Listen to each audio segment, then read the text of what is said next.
Karen, I gotta tell you, like, it seems like Sloomoo is cool too. So like we could geek out all day long and talk about science and education. We could stand up a beautiful diversity diverse and inclusive vertical around Sloomoo.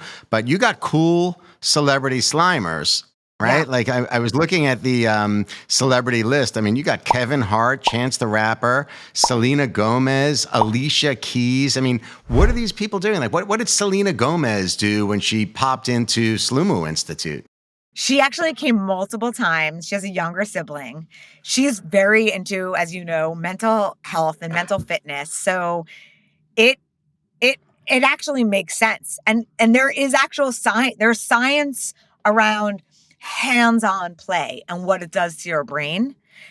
So she was there, and when she left, I guess some people saw her, and then it was like, it was suddenly it was in the Daily Mail, and then it was like picked up by other people. Khloe Kardashian came to our opening day in Los Angeles and has like asked to come back multiple times. It's Jessica Chastain has had multiple birthday parties at Sloomoo. It's amazing. And I think I look at slime as it is the great equalizer. When you're playing with slime specifically, you're not cute anymore. You're like making weird faces because you can't believe it. You're in your state of being a 7-year-old. So it doesn't matter what you have, what you don't have, what your beliefs are, what political side you're in, where you come from. We're just playing.